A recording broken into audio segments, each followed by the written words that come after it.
I had to learn drive. If you don't have drive, then you quit cultivating your talent. Because once you rest and once you say it's over, I've gotten to the mountaintop, then your talent starts to dwindle. That hustle, what I call hustle, is very important because at some point you're going to be able to pull the hustle back just a little bit and then you pick your spots. The time right now is a hustle to set things up so that in the future you're able to cut back just a little bit and just pick your spots.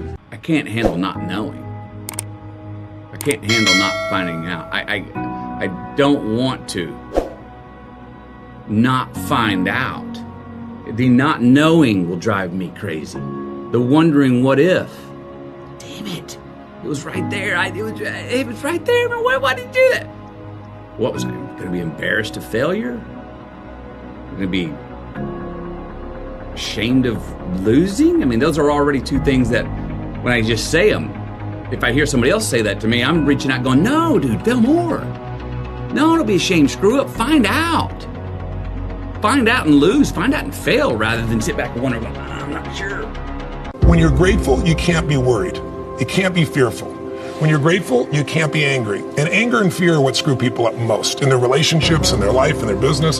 So I wire myself. I was saying to you that most people want to be happy, but their habit is to be worried or pissed off or frustrated or stressed. And so they've got a highway to stress and they got a dirt road to happiness. So I wire myself. I've got a highway to gratitude, which changes all your emotions. I think we've been hypnotized and conditioned into becoming materialists.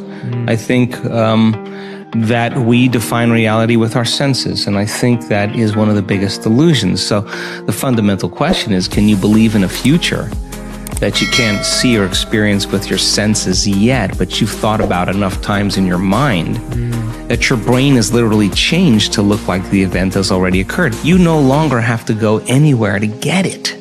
Now it begins to come to you. You become the vortex or the magnet to your destiny. This thing, you're doing it for yourself. You're not doing it for anybody else. Yes, your family supports you. Yes, your friends support you, but you're doing it for yourself at the end of the day. And you're the only one who's going out there. You gotta motivate yourself and you gotta want it as much as everybody else on the track.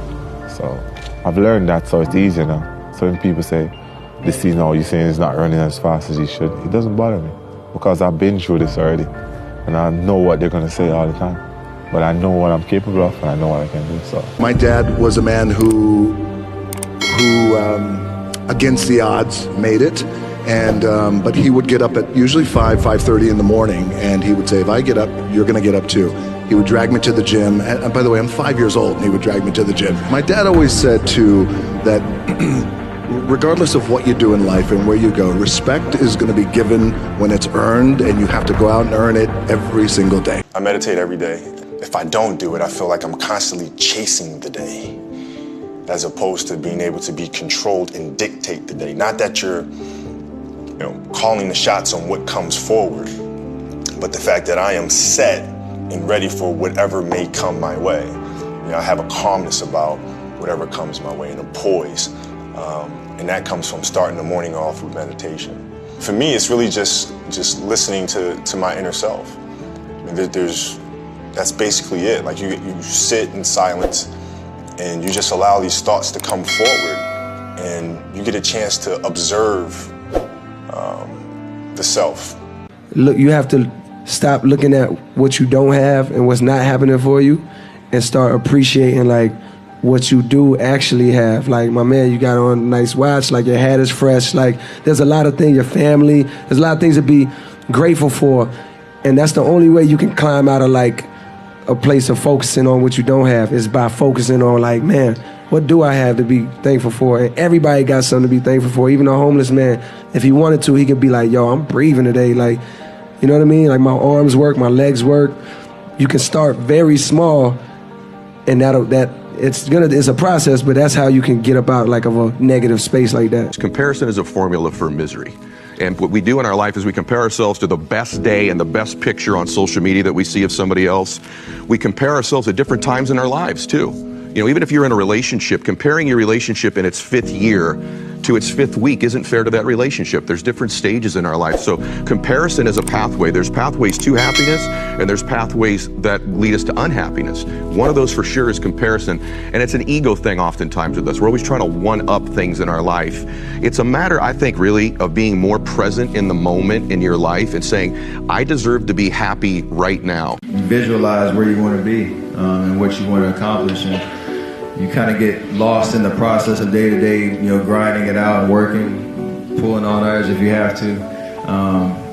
It's just about not losing vision and not losing sight of what you're trying to accomplish, no matter what hurdles you have to go through. So I think that kind of relates to whatever you're doing, whatever major you've chosen or what you're interested in. So for me in basketball, and it's about visualizing, whether you write it down, put it on the wall, do something, what your goals are, and get lost in the process of day-to-day grind, day-to-day getting better every single day.